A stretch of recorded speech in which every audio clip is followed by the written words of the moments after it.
He thought staying calm made him strong. In reality, it was teaching the relationship that he would tolerate almost anything. At first, nothing looked serious enough to leave over. That was the problem. There was no dramatic betrayal in the opening chapter, no slammed doors, no shocking confession, just small moments that were easy to explain away if you wanted peace more than clarity. She stopped sounding happy to hear from him. Plans became flexible when they involved him, but somehow solid when they involved everybody else. Jokes started landing a little harder than they used to, especially when other people were around. And every time he felt that quiet sting in his chest, he did what a lot of men do when they are trying to be mature. He translated disrespect into stress. He called inconsistency bad timing. He called emotional distance a rough week. He called his own discomfort overthinking. That is how a lot of men stay trapped longer than they should, not because they are weak, but because they are trying so hard to be fair that they end up being unfair to themselves. He believed patience would save the relationship. So every time the boundary moved, he moved with it. When she cancelled late, he told himself it was not a big deal. When she became cold after simple questions, he adjusted his tone so she would not feel pressured. When she acted distant for 2 days and then returned like nothing happened, he accepted the reset because he wanted relief more than resolution. He was always trying to lower the temperature, but he never noticed what that strategy was costing him. Because lowering the temperature became his entire role. He was no longer in a relationship, he was in emotional damage control. And the most dangerous part was that it looked responsible on the surface. He was calm, he was understanding, he was patient, he was not shouting, he was not making scenes. So he told himself he was doing the right thing. What he could not see yet was that calm without standards is just quiet surrender. The pattern kept repeating. Whenever he asked for clarity, the conversation somehow turned back on him. If he asked why she had gone cold again, he was told he was making things heavy. If he asked why the story changed, he was told he needed to trust more. If he pointed out the obvious contradiction between what she said and how she acted, he was told that not everything needed to become a serious conversation. And little by little, he started apologizing for noticing reality. That is the trap. A man can live inside that pattern for months because nothing is ever clear enough to force a decision. Every problem arrives wrapped in just enough ambiguity to keep hope alive. And hope, when it is detached from evidence, becomes one of the most expensive emotions a man can carry. He kept thinking that if he stayed grounded, if he stayed loyal, if he stayed calm just a little longer, she would eventually feel safe enough to become consistent. But that belief was built on a fantasy. He was assuming that what he valued in himself would automatically be valued by her. It does not work that way.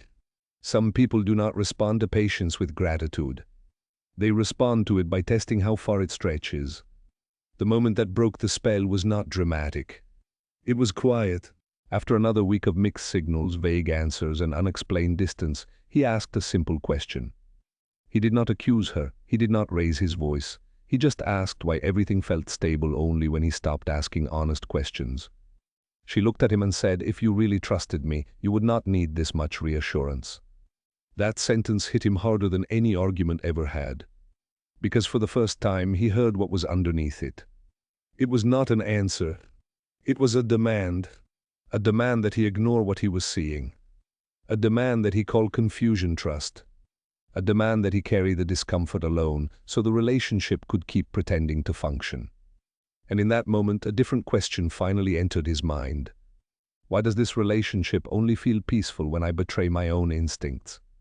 That was the question that changed everything. Not how do I keep this together? Not how do I explain myself better? Not how do I become easier to love? Just one clean question. Why does this only work when I stop being honest about what I see? That night he went home and wrote everything down. Not the excuses, not the possibilities, not the version of the story that made him feel better for 5 minutes. Just the pattern. He wrote down every cancelled plan, every shifting explanation, every time a direct question became proof that he was too intense, too insecure, or too difficult. And when he saw it all on one page, something inside him got quiet. Not broken quiet, because the confusion was gone. He could finally see that he had not been fighting for love. He had been fighting for potential. for the version of her that appeared in brief flashes and kept him emotionally invested, for the future he had built in his head. But a relationship cannot survive on the best interpretation of somebody's behavior. It survives on the repeated truth of their behavior. The next day he stopped negotiating with the obvious. He did not give a speech. He did not threaten to leave just to provoke a reaction. He did not try to win one final argument. He set one clear boundary.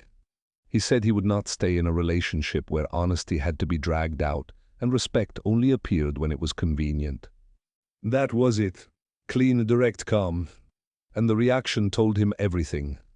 She did not suddenly become transparent. She did not soften into accountability. She looked surprised. Surprised that the old version of him was gone. Surprised that the man who kept smoothing things over was no longer available. And that surprise was its own answer. It revealed how much the relationship had depended on his willingness to keep absorbing what should never have become normal. That is a hard lesson, but it is an important one. A lot of men think strength means staying composed while things slowly fall apart. Sometimes strength is that. But sometimes strength is the ability to say, I see the pattern now, and I am not going to keep paying for it with my peace. Patience is a virtue, but patience without standards becomes permission. Understanding is valuable, but understanding without boundaries turns into self-abandonment. And love is powerful, but love that requires you to constantly ignore your own eyes is not love that is building anything stable. So if you are in a situation where the promises keep sounding better than the pattern feels, slow down. Stop asking what you hope this could become. Start asking what it has consistently been. Because the pattern is usually the truth long before the confession arrives. And the sooner a man learns that, the sooner he stops wasting loyalty on people who only know how to value it after it is gone.